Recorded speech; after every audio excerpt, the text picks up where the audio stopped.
नमस्कार। प्रारब्ध के एक और चर्चा सत्र पर आप सभी का स्वागत है। स्क्रीन के दूसरे हिस्से में आप जिन्हें देख रहे हैं, आप हैं अजीत सिंह जी, स्वामी रामदास। दर्शकों, इस बीच पहलवानों के इस पूरे धरने के मामले को हम लगातार फॉलो कर रहे हैं। अजीत सिंह जी एक भूतपूर्व कुश्ती कोच, पहलवान और दो यशस्वी पहलवान पुत्रों के पिता होने के नाते, एक सामाजिक चिंतक होने के नाते इस चीज को बड़ी विशेषज्ञता के साथ फॉलो कर रहे हैं। आप इस चर्चा को शुरू करने से पहले मैं आपको दो तीन छोटे छोटे अपडेट्स बताऊं। आज सोमवार का दिन है जब हम ये बातचीत कर रहे हैं। बीती शनिवार की रात 11 बजे बजरंग पूनिया, साक्षी मलिक और विनेश फोगाट, ये तीनों धरनारत पहलवानों के नेता, अब इन्हें नेता ही कहा जाएगा क्योंकि ये रिप्रेजेंट कर रहे थे, इनकी मुलाकात होती है गृह मंत्री अमित शाह से। अमित शाह से 2 घंटे तक इस मुलाकात में, जो आधी रात के लगभग चलती है, उसमें अमित शाह जी ये कहते हैं, गृह मंत्री ये कहते हैं कि देखिए एफआईआर हो चुकी है, पुलिस को जांच करने और निष्कर्ष पर आने का समय दीजिए। उसके बाद कल यानी बीते कल यानी रविवार को सोनीपत में जो महापंचायत हो रही थी, खाप पंचायत, पहलवानों के समर्थन में, वहां बजरंग पूनिया अकेले पहुंचते हैं और मंच से ये कहते हैं कि हमारे धरने का कुछ लोग गलत इस्तेमाल कर रहे हैं, बेजा इस्तेमाल कर रहे हैं, इसलिए इस महापंचायत में कोई भी डिसीजन हमारे बारे में नहीं लिया जाए। उसके अलावा साथ में वो ये भी कहते हैं कि हम पहलवान खुद 3-4 दिन में एक महापंचायत बुलाएंगे, हम नहीं चाहते कि इसमें बंटवारा हो और लोग अलग अलग हों। ठीक है। इसी के साथ एक जो बेहद महत्वपूर्ण डेवलपमेंट होती है वो देखिए, ब्रजभूषण शरण सिंह के खिलाफ 2 एफआईआर हैं। एक एफआईआर थी जिसमें नाबालिग बच्ची ने आरोप लगाया था, दूसरी एफआईआर दर्ज है जिसमें बाकी 6 पहलवान शामिल है। जो नाबालिग बच्ची, नाबालिग पहलवान जिसकी एफआईआर थी, जिसकी वजह से पाक्सो था, और ये जरूरी था पाक्सो की वजह से कि ब्रजभूषण शरण सिंह की गिरफ्तारी हो, उसने बीते 2 जून को पटियाला हाउस कोर्ट में जाकर अपना वो शिकायत वापस ले ली, यानी अपनी वो एफआईआर वापस ले ली, ये कहते हुए कि दबाव था। आइए स्वागत कर लेते हैं अजीत सिंह जी का। अजीत जी, स्वागत है आपका, नमस्कार। धन्यवाद सर, ये तो पूरी बारात का, जिसको कहते हैं ना कि बारात का दूल्हा ही भाग जाए, तो सबसे पहले हम बात करते हैं कि पाक्सो वाली जो शिकायत की लड़की थी, जो सो कॉल्ड नाबालिग लड़की थी, वो पहले दिल्ली के कनाट प्लेस थाने जाती है। वहां वो कहती है कि दुहाई हो सरकार की, हम कोई नाबालिग अबालिग नहीं है, पहले तो। दूसरी बात यह है कि हे भगवान, हमारा कोई शोषण नहीं हुआ, जो आप कहते हैं बार बार वो अपने अंदाज में। तो ये उसके बाद वो जाती है बाकायदे पटियाला हाउस कोर्ट, वहां बयान दर्ज कराती है और 2 तारीख को वो एफआईआर अपनी वापस ले लेती है।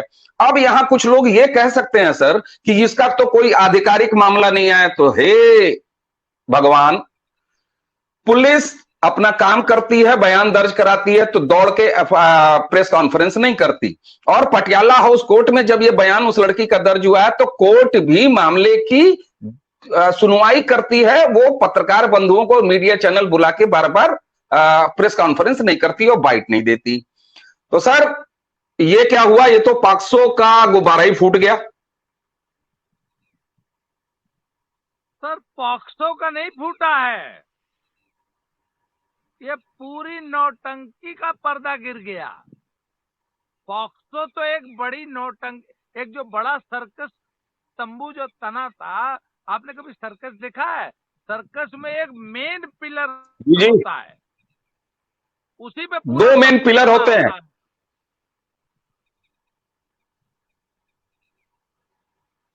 तो सर, वो मेन पिलर ही गिर गया, सर्कस का तंबू गिर गया। जी जी। अब दूसरी बात,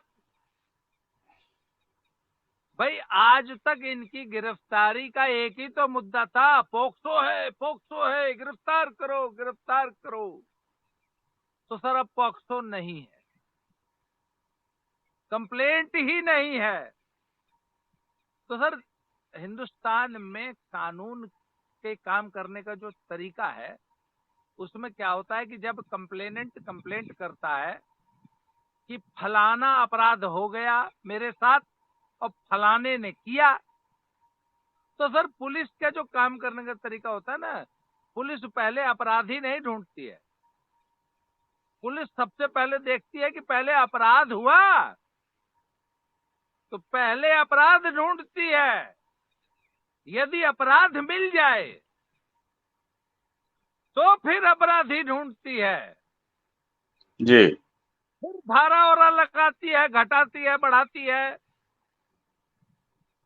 एक बार चार्जशीट करती है, दोबारा करती है, तिबारा करती है, नए तथ्य आते हैं, फिर धारा बढ़ाती है। तो सर ये प्रक्रिया है। सर। जब इन्होंने कंप्लेंट की तो पुलिस ने कहा कि अरे भैया पहले चेक कर ले अपराध हुआ भी है कि नहीं, जी जी। इसलिए पुलिस समय। सर पुलिस ने पाया कि अपराध ही नहीं हुआ, तो जब अपराध ही नहीं हुआ तो किसको गिरफ्तार कर ले भाई पुलिस। इधर ठीक इनका है सर। दुराग्रह चालू है, गिरफ्तार करो गिरफ्तार करो गिरफ्तार करो। क्योंकि हमने पॉक्सो में एक झूठी कंप्लेंट करा तो वो मामला खत्म। अब सर इनकी समस्या पता है क्या है, ये अमित शाह से क्यों मिले। सर एक बात बताऊं आपको, इस लड़की ने अपनी जो कंप्लेंट वापस ली है, ये 31 तारीख को वापस ली है जी सर, 31 तारीख को। और बजरंग पूनिया को पता लग गया था जिस दिन ये कंप्लेंट वापस ली है ना, उस लड़की के बाप ने बजरंग पूनिया को और विनेश को बता दिया था कि देखो भैया तुमने हमें फंसा दिया है, हमको जेल नहीं जाना है 10 साल के लिए, और तुम्हारे चक्कर में हम नहीं पड़ेंगे। और उन्होंने कंप्लेंट वापस ले ली। तो अब बजरंग पूनिया और विनेश फोगाट और साक्षी मलिक के सामने सबसे बड़ी प्रॉब्लम पता है क्या है, कि अपने आप को किसी तरह निकाल ले। इज्जत तो जानी थी चली गई, इज्जत तो जो जानी थी चली गई, अब जेल न जाए। तो अब इनका पूरा प्रयास हो रहा है कि भाजपा लीडरशिप से दबाव डलवा के किसी तरह ब्रजभूषण शरण सिंह से कुछ समझौता हो जाए। खाली वो जी इतना आश्वासन दे दे कि अच्छा चलो तुमको माफ किया। वो एक गाना था, जा जल्दी भाग जा नहीं बाबा नहीं, बोलता हूँ भाग जा नहीं बाबा नहीं, जा तुझे छोड़ दिया पहली बार माफ किया नहीं याद है ना, अमिताभ बच्चन और कौन सी जी जी। फिल्म का गाना था।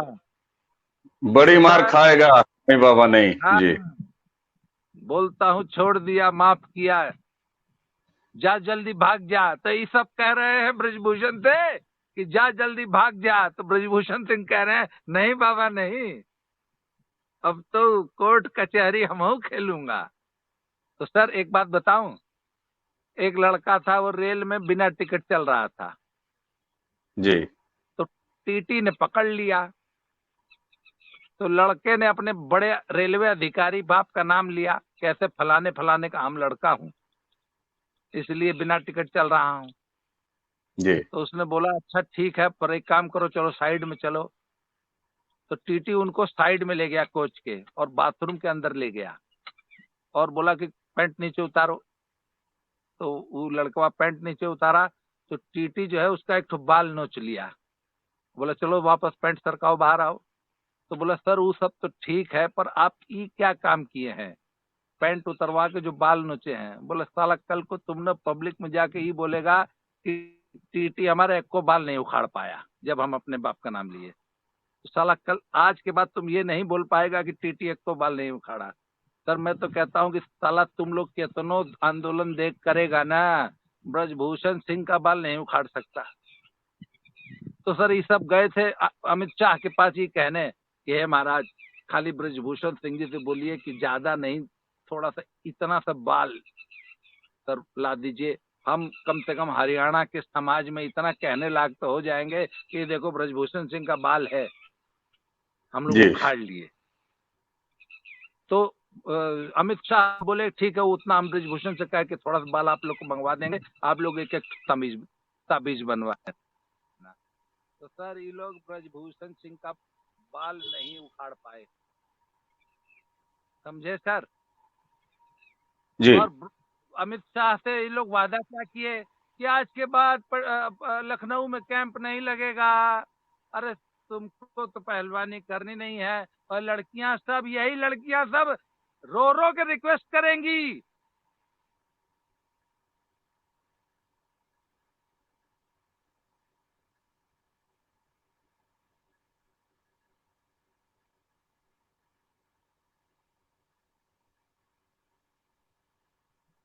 सर ये बड़ा प्रॉब्लम है आपके साथ। आप दो फोन रखिए सर। सर दो फोन रखिए, आपको जिंदा नहीं छोड़ेंगे लोग फोन। मतलब लोगों को काट देने के बाद भी नहीं समझ में आ रहा है, हैं?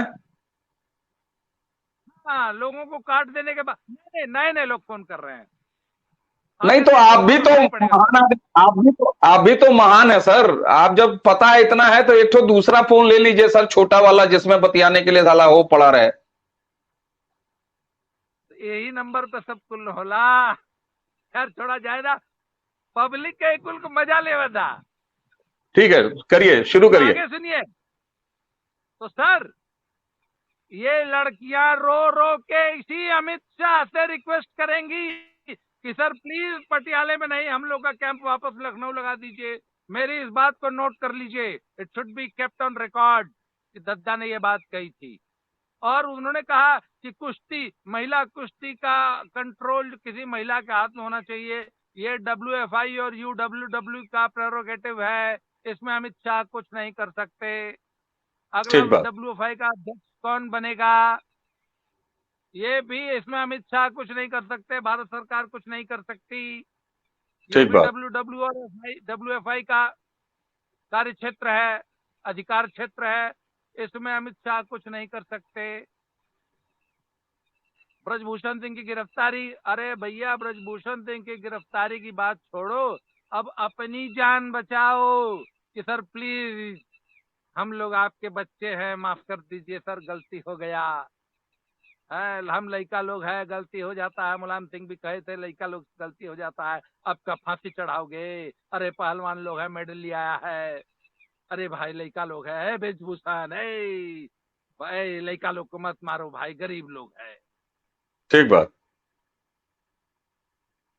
तो सर ये है, अमित शाह के पास जाकर अमित शाह के सामने रोने गए थे। ठीक बात। ठीक है। पहलवान जी, अजीत जी, ये बात तो समझ में आ रही है कि जिस तरीके से ये पूरा घटनाक्रम आगे बढ़ा है। तो मैंने पहले ही दर्शकों आपसे बात करते समय, अपने दर्शकों से बात करते समय शुरू में ही बताया था कि 2 FIR थी। तो अब इसमें जो पॉक्सो वाला था, नाबालिग लड़की के कथित यौन शोषण का जो FIR थी, वो तो FIR खत्म हो गई, वो लड़की ही वापस पीछे हट गई। अब सर ये बताइए कि अमित शाह जी से मिलने के बाद, और जैसा आप बता रहे हैं उसके बाद अगले दिन यानी रविवार को ये जाते हैं सोनीपत की महापंचायत में, और महापंचायत में केवल बजरंग पूनिया जाते हैं। और सबसे पहले तो वहां फिर एक विक्टिम कार्ड बजरंग पूनिया ये खेलते हैं कि साक्षी मलिक और विनेश फोगाट की मानसिक स्थिति बहुत खराब है, घर का कोई सदस्य उनके साथ 24 घंटे रह रहा है कि कहीं वो कुछ ऊटपटांग न कर लें, इसलिए हम अकेले आए हैं। फिर ये मंच से भाषण देते हैं और सीधे कहते हैं कि देखिए ऐसा है कि हमारा शोषण करना बंद करिए। मैं जब सर ये कहता हूं कि बजरंग पूनिया मंच से ये कहते हैं कि हमारे धरने का कुछ लोग बेजा फायदा उठा रहे हैं, तो ये वो वही कह रहे होते हैं जो अपने पिछले 3-4 वीडियो में हम दोनों ने आपस में बातचीत करते हुए ये कहा कि पहलवानों का असली शोषण तो उनके जंतर मंतर पर धरना पर बैठने के बाद से शुरू हुआ। और यही कल बजरंग पूनिया ने जाकर महापंचायत में सोनीपत कह दिया। और उसके साथ जो आगे एक डेवलपमेंट उन्होंने बड़ी बात कही, वो ये कहा कि हमारा ठेका मत उठाइए, हम हाईजैक नहीं होने वाले हैं, और अब हम खुद अपनी नेतागिरी करेंगे, पहलवान खुद महापंचायत बुलाएंगे। तो सर ये बताइए, खेल तो इन्हें खेलना नहीं है, कुश्ती इन्हें लड़नी नहीं है, तो क्या अब ये माना जाए कि बजरंग पूनिया अपनी राजनीतिक संभावना तलाश रहे हैं? और दूसरी बात कि जब ये पहलवान लगातार ये कहते रहे जंतर मंतर पर बैठने के बाद से कि हम देश की लड़ाई लड़ रहे हैं, हम देश के बेटियों की लड़ाई लड़ रहे हैं, तो सर ये बताइए, खाप पंचायत को एक करके क्षेत्रीय और जातीय राजनीति करके देश के बेटियों का कल्याण करेंगे? ये क्या कहेंगे सर आप? सर पहली बात, ये तो पहले दिन से मैं कह रहा हूं कि पहलवान आंदोलन पहलवानों का नहीं, हरियाणा कांग्रेस और उसके बाद था पंचायतों और उसके बाद किसान, फर्जी किसान नेताओं और आंदोलन जीवियों का आंदोलन था, जिसमें पहलवानों को टिश्यू पेपर समझते हैं आप, एक खाना खा के हाथ पूछा जाता है, वो भी टिश्यू पेपर होता है। एक तो संडास में होता है, अंग्रेज लोग यूज करता है, जी जी। ये लोग संडास वाला टिश्यू पेपर बना दिए सब लोग, टॉयलेट पेपर जिसको कहते हैं ना सर। हाँ, उसको संडास वाला कागज पहुंच के फेंक टॉयलेट दिया जाता पेपर, है। जी जी जी। पहलवान लोग को संडास वाला कागज बना दिए सब। दूसरा बात, ये लोग का महापंचायत करेगा जी? कुल जमा 3.5 लोग इनका धरना में है। ये जीजाशाली संघर्ष समिति है, महावीर फोगाट टोपा लगाते हैं, आधा उनको गिनता हूं, उनकी 4 या 5 ठो लड़की है और 4 ठो दामाद है, जिसमें 2 लड़की, एक भतीजी एक्टिव थी, एक आध का दामाद थोड़ा बहुत एक्टिव था। तो कुल मिला के महावीर फोगाट के 3-3.5 लोगों का आंदोलन है, जी और साक्षी मलिक के पति का। कौन सी महापंचायत करेंगे पहलवानों की? कौन सा पहलवान आएगा इनके पास पंचायत में? और राजनीतिक जमीन, बोलिए सामाजिक जमीन बचा रहे हैं। देखिए, जी राजनीति में ये लोग को कहा जाता था कि कांग्रेस ने टिकट देने का वादा किया है। हम्म, सर, राजनीतिक पार्टी टिकट देते समय सिर्फ एक चीज देखती है, विनेबिलिटी, कि अगर हम आपको उस सीट से टिकट दे देंगे तो क्या आप जीत जाएंगे? सर, ये लोग 10 वोट नहीं जीत पाएंगे कांग्रेस की टिकट पे, क्योंकि पब्लिक इनको जी, दौड़ा दौड़ा के जूता से मारेगी। इसलिए टिकट की बात तो भूल जाइए, ठीक है। राजनीतिक जमीन भूल जाइए, अब तो सामाजिक जमीन। आज रोहतक में सेक्टर 4 से एक व्यक्ति ने मुझे फोन किया और बोला, सर जी साक्षी और उसका पति मेरे पड़ोसी हैं, शाम को 7 बजे के बाद, अंधेरा होने के बाद चोरी से घर में घुसते हैं, और जब घर में घुसते हैं तो बाहर की लाइट जला बंद कर देते हैं। सर, समाज में मुंह दिखाना पतन हो गया है, 1000 लड़कियों को कलंकित करके बिल्कुल। ये लड़ाई लड़ने चले थे ब्रजभूषण सिंह के खिलाफ, और पति बाहर, पार्टनर बाहर सड़क पे बैठा रहता था, पत्नी या होने वाली पत्नी अंदर बंद कमरे में सिटकनी लगा के टी शर्ट उठवा रही थी, ऐसा इन्होंने आरोप लगाया है। ये लोग चुनाव लड़ेंगे? ये लोग समाज में, मतलब सर, मुंह दिखाने लायक नहीं बचे हैं।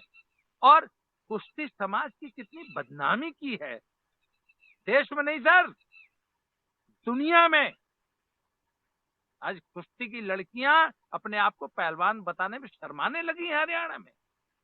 बिल्कुल। हिजड़ों से भी बदतर, मतलब ब्रजभूषण सिंह से लड़ने चले थे और अपनी ही बेटियों को कलंकित करके। सर, ब्रजभूषण सिंह दबंग आदमी है, मुंहफट है, बदतमीज है, तानाशाह है, किसी को अपने सामने बोलने नहीं देता, उसकी आंखों में इतना तेज है कि आप उसके सामने आंख मिला के बात नहीं कर सकते अगर आप पद की बात नहीं कर रहे हैं। तो इतने रोबीले आदमी के साथ, और सर, तू तो गोरखपुर का रहे वाला न हुआ, हमान गाजीपुर का नहीं सर। मार झगड़ा, जे लड़ाई लड़त जे समाज में रहत था, जेके इज्जत से रहे कि वो ठकुरे के, तो सर 4 गोजी तो चली। समाज में अगर जिए के है तो 4 जगह झगड़ा होई, बिस्तर खेत जोतत हुआ तो डांड मेड़ के लड़ाई होई। तो सर जी ठाकुरन जेल गल कोनो शर्म के बात ना है, पर चोरी छिनैती में कोनो केहू जेल ना जाला। हाँ, जमीन बदे लड़ब, अपने इज्जत मान सम्मान बदे लड़ब, जरूरत हुई तब फायरिंग भी हुई, गोली चली, बम बंदूक कुल चली, पर चोरी छिनैती में जेल न जा। ठीक है। सर दबंगई अपनी जगह है, पर किसी बहन बेटी को छेड़ने का आरोप लगाना, अरे मर्द थे तो मर्द की तरह लड़ते। बेटियों को कलंकित करके अपनी बेटी को, अपनी होने वाली पत्नी के लिए बोलते हो कि मैं बाहर कार में बैठा था और अंदर जो है इसके साथ ऐसा काम हो रहा था, और अगले दिन में फिर उसको लेके आया। दिनेश ने यह आरोप लगाया है कि मैं अंदर थी तो मेरा पार्टनर बाहर कार में बैठा था, और अगले दिन वही पार्टनर मुझे दोबारा लेकर आया। कौन लोग ऐसा करते हैं सर? ये घृणित है। तो ये लोग ये काफी महापंचायत करेंगे, ये लोग महापंचायत करेंगे, किस मुंह से महापंचायत करेंगे? अगला प्रश्न पूछिए। बिल्कुल सही बात है। और जितना आक्रोशित हैं, बीते दिन परसों की बातचीत जब हम लोग कर रहे थे, जो वीडियो कल अपलोड हुआ, उसमें आप काफी भावुक भी हो गए थे, इसी बात को लेके भावुक हो गए थे कि कुश्ती का कितना नुकसान किया इन्होंने, और ऐसी हजारों हजार बेटियां जिनके गार्जियंस उनको कुश्ती लड़ाने और उनका कुश्ती में भविष्य बनाने के एक सपना देखते हैं, उसका इन्होंने नाश किया है। और वाकई ये बात तो है कि अब जो भी कुश्ती में रुचि रखने वाली या कुश्ती लड़ने वाली बेटियां हैं, उनको शक की निगाह से देखा जाना ये लाजमी है जब आप इस तरीके से जनरलाइज कर देंगे।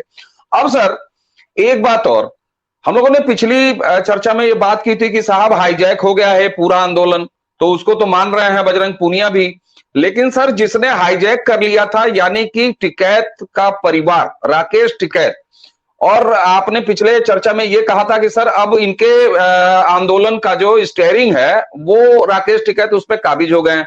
तो अब तो बजरंग पूनिया ने जिस तरीके से कहा है कुछ लोग हमारा बेजा फायदा उठा रहे हैं आंदोलन का, तो इसका मतलब है कि फफेला यानी गले पर हाथ लगा के और राकेश टिकैत जैसे आंदोलन जीवियों को कम से कम इन पहलवानों ने उस बस से निकाल के बिल्कुल बाहर फेंक दिया है धकिया के। सर ये वही पहलवान थे ना जो रो रो के बुला रहे थे कि प्लीज आइए, हमारा को समर्थन कीजिए, प्लीज आइए आइए। अरे भैया तुम ही तो रो रो के बुलाए थे इन खाप वालों को, तुम ही न बोले थे कि हमारे बड़े बुजुर्ग सब डिसीजन लेंगे, हमारे बड़े बुजुर्ग हो सकता है समाज के देश के खिलाफ भी डिसीजन ले ले। बिल्कुल ये बात अभी कही गई थी। खाप वालों को स्टीयरिंग किसने पकड़ा था? आप ही लोगों ने ना, आप ही ने कहा था दिल्ली की जांच पे भरोसा नहीं है, दिल्ली पुलिस की, भारत सरकार की ओवरसाइट कमेटी की जांच पे भरोसा नहीं है। अब तो खाप वाले बड़े बुजुर्ग, हमारे बुजुर्ग जो डिसीजन लेंगे, अब क्यों बुजुर्गों से पल्ला झाड़ रहे हैं? लेने दो बुजुर्गों को डिसीजन। मतलब बुजुर्ग भी टिश्यू पेपर है क्या? जब मर्जी आया बुलाया पहुंच के फेंक दिया? क्यों? बुजुर्गों को किसने बुलाया था आंदोलन में? बिल्कुल पकड़धारियों को, खाप वालों को। तो एक बात है, अब जब खाप आ गई है ना तो अपनी मर्जी से जाएगी। ठीक बात। और वो तो गिद्ध है, खाप वाले तो गिद्ध है, गिद्ध गिद्ध। जहां लास्ट देखी वहां टूट पड़ेंगे। अच्छा सर, जो आपने खाप की बात की, मैं दर्शकों को भी बता दूं और आपसे भी आगे इस पर थोड़ा सा पूछूंगा, इसलिए बता रहा हूं कि कुल मिला के 3 खाप पंचायतें पहलवानों के इस धरने को लेके और इस आंदोलन के समर्थन को लेके हुई। एक उसमें से उत्तर प्रदेश में हुई, एक कुरुक्षेत्र में हुई, और ये तीसरी सोनीपत में हुई थी कल। सर कुरुक्षेत्र की पंचायत जो महापंचायत हुई, एक तो इनकी पंचायत नहीं होती, खापों की हर चीज महापंचायत होती है। जैसे वो होता है ना कि आप हाईवेज के किनारे चलिए, राजमार्गों के किनारे चलिए, तो ठंडी बियर नहीं होती है। राजमार्गों के किनारे हमेशा महाघनघोर ठंडी बियर की दुकानें ही होती हैं। तो ऐसे ही यहां पर सर जैसे लालू प्रसाद यादव जी की कभी कोई रैली नहीं होती थी, वो महारैली होती थी, और बाद में महारैली से तो महारैला हो जाता था। तो इनकी भी कोई पंचायत, खापों की पंचायत तो होती नहीं सर, हर चीज महापंचायत होती है। अब ये कुरुक्षेत्र वाली जो पंचायत हुई थी सर, उसमें खाप ने 9 तारीख का अल्टीमेटम दिया था केंद्र सरकार को। सर ये बताइए, आज 5 तारीख है, अभी तो 4 दिन बाकी हैं। उधर बजरंग पूनिया जो है वो सोनीपत में जाके कहे कि हमें माफ करो भैया, हमारे लिए कोई फैसला वैसला ना करो, हमें छोड़ दो, हम खुद ही खाप बुलाएंगे। तो वो 9 तारीख वाले अल्टीमेटम का क्या होगा सर, जो कुरुक्षेत्र में महापंचायत हुई थी इसके पहले? क्योंकि अब तो अगर खाप आई है मैदान में, तो खाप जैसे ही जातीय और क्षेत्रीय संगठनों का, इन ब्लैकमेलिंग करने वाले मंचों का भी हिसाब किताब तो होगा। तो 9 तारीख के अल्टीमेटम जो केंद्र सरकार को दे रखा है, उसका क्या होगा सर? सर हमारे सोशल मीडिया में, फेसबुक पे एक टर्म है जिसको पीएलसी बोलते हैं। PLC, posterior large cavity. शरीर के पृष्ठ भाग में एक बड़ा छिद्र होता है सर, उस छिद्र में उस अल्टीमेटम को सुरक्षित रख दिया जाएगा। उसके अंदर अगर उस छिद्र में किसी चीज को डाल लिया जाए तो वो कई 100 साल तक खराब नहीं होती। तो सर ये अल्टीमेटम को शरीर के पृष्ठ भाग में अवस्थित बड़े छिद्र में प्रविष्ट करा दिया जाएगा। ठीक बात। और खोल लेकिन सर, नहीं सर, और खोल के समझाऊं भोजपुरी में, या आप और आपके दर्शक समझ गए? नहीं सर, बिल्कुल बिल्कुल। और सर हमारे दर्शक तो पैन इंडिया दर्शक है सर। दादा की खरी खरी के भी दर्शक इस कंटेंट को देखते हैं सर। एक एडिट करे पड़ी, थोड़ी देर चुप रहा, हाँ हंसी रोके था। अगर इसको एडिट आपने किया तो मैं आगे से नहीं आऊंगा आपके चैनल पे। ठीक है। तो सर अब यहाँ थोड़ी सी देखिए, हमने जब भी बात की है तो चूंकि आपकी एक शैली है जिसमें आप उपमाएं और व्यंजनाओं के जरिए गंभीर से गंभीर बातों को रखने के लिए जाने जाते हैं, हमारे दर्शक भी इस बात को समझ रहे हैं सर कि यहां कोई किसी का मौज नहीं ले रहा है। क्योंकि जो कुछ भी पिछले कुछ महीनों से पहलवान के नाम पर, कुश्ती के नाम पर, आंदोलन के नाम पर, बेटियों के नाम पर जो कुछ भी चल रहा था, ये इतना मजाकिया खुद में था कि इसके दोषी भी ये खुद हैं। लेकिन सर अब यहां पर हम वापस आते हैं। कुश्ती का एक बड़ा नुकसान हो चुका है, ये तो आप लगातार कह रहे हैं, ये हम भी मान रहे हैं, देश भी समझ रहा है। सर अब ये बताइए कि एक एफआईआर तो मान लीजिए खत्म हो गई, बाकी 6 एफआईआर भी तो अभी हैं, पुलिस की जांच भी अभी चल रही है। अब ये जो होगा वो कोर्ट में होगा, जैसा भी होना होगा वो कोर्ट में होगा। अब सर ये बताइए कि खाप पंचायतें और पहलवानों का ये जो पूरा मामला आपस में मिल गया है, तो क्या इनको ये समझ में नहीं आया, इसके पहले जो हुड्डा परिवार था, हरियाणा कांग्रेस थी, या जितने भी लोग थे, कि ऐसा करके पहली बात तो वो अपनी बेटियों की जगहसाई तो करा ही बैठे, अपने बच्चों की जगहसाई तो करा ही बैठे, अपने समाज का मजाक उड़वाया उन्होंने। और ऐसा खाप पंचायतें बार बार करती हैं, चाहे वो किसान आंदोलन के समय हो। एक ब्लैकमेलिंग का चरित्र, एक ब्लैकमेलर का चरित्र इनका बनता जा रहा है। ये कभी समझ में नहीं आता है, या कब आएगा सर समझ में खाप पंचायतों को? पहली बात तो सर, मैं इनको खाप पंचायत मानता ही नहीं। पहले इनसे पूछ लीजिए, मैं फलानी खाप का प्रधान हूं, किसने बनाया भाई तुझे प्रधान? कौन से सिस्टम से तू चुन के आया? ये सर स्वयंभू प्रधान है। इनके बाप प्रधान थे तो ही प्रधान बने, तो इनका बेटा प्रधान बनेगा।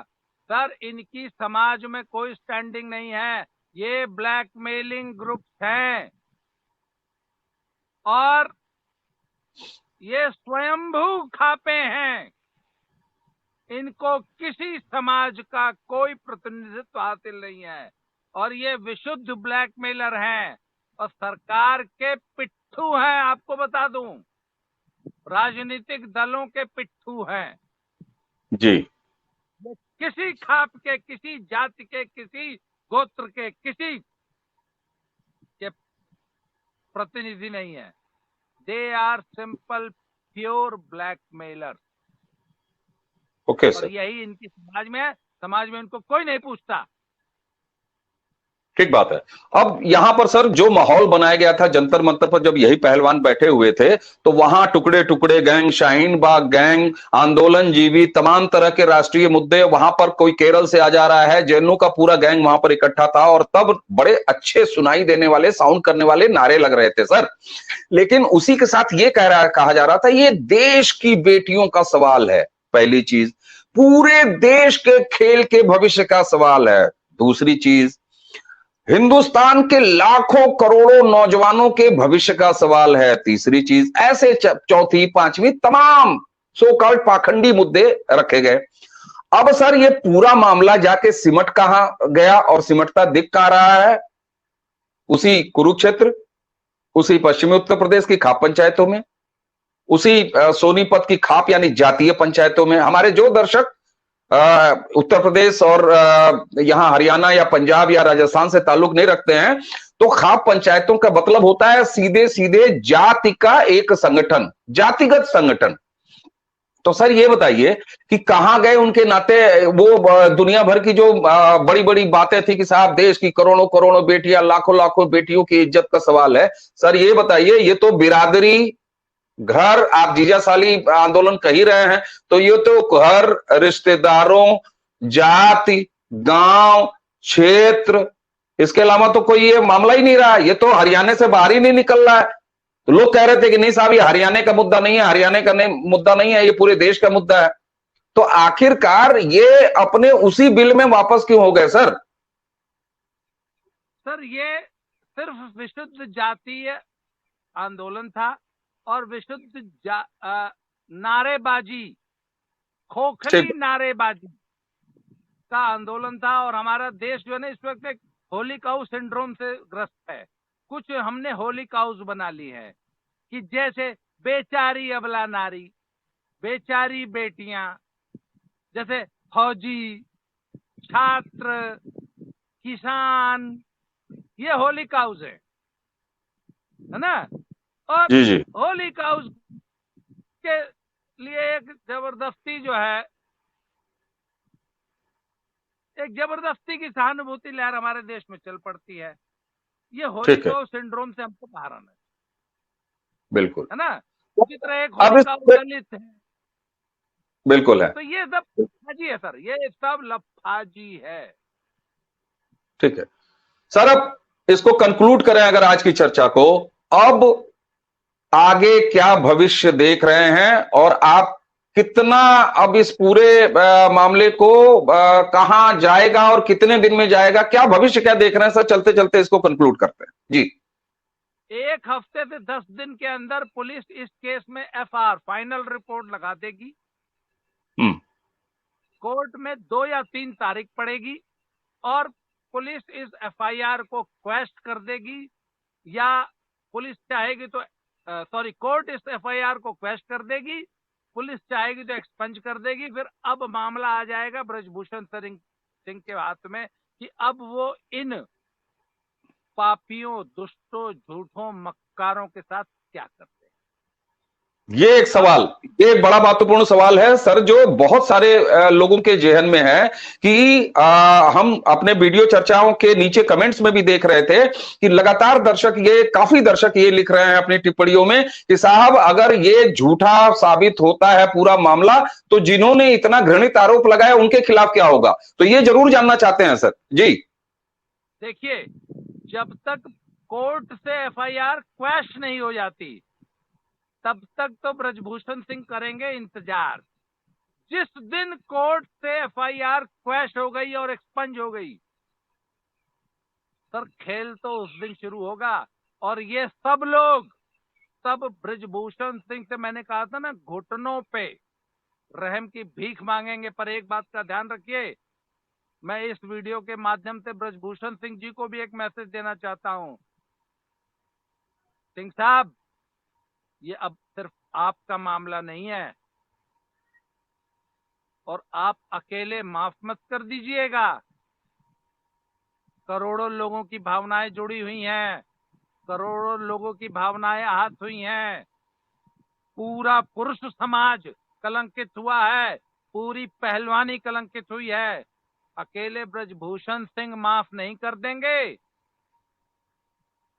We too are stakeholder. अब तो समाज माफ करेगा, अगर माफ करेगा तो देश ठीक है माफ करेगा। बिल्कुल। और उन 1000 बेटियों का भी तो सवाल है सर। उन 1000 बेटियों का, जब इन पहलवानों ने ये कहा था कि 1000 बेटियों का ऐसा शोषण हुआ है, तो वो 1000 बेटियां भी माफी के समय उनका भी राय जानना चाहिए। और इस तरह से देश की जो भी बेटी खेल में, कुश्ती में है, उन सबसे तो आखिर वो भी तो एक स्टेक होल्डर हुए सर। बिल्कुल। और अब तो खेल तो अब शुरू हुआ है सर, अभी तो देखते जाइए क्या क्या होगा। आप जरा जल्दी कंक्लूड करिए, मेरी ना बैटरी और डाटा दोनों जाने वाले। बिल्कुल बिल्कुल। आप आज की चर्चा को हम यहीं पर अब समाप्त करते हैं, और आगे अगर कुछ होगा तो उस पर भी हम आएंगे। तो दर्शकों, एक बार फिर चर्चा को आज की समाप्त करते हुए अजीत जी को से लेते हैं विदा, और आपसे फिर वही निवेदन कि अगर अब तक आपने प्रारब्ध को सब्सक्राइब नहीं किया है तो सब्सक्राइब कीजिए, लाइक कीजिए, शेयर कीजिए, और नीचे कमेंट्स में हमें लगातार अपनी राय देते रहिए। तो आज की चर्चा करते हैं समाप्त, देते हैं अजीत सिंह जी को धन्यवाद, और आप सभी को नमस्कार। नमस्कार। Thank you.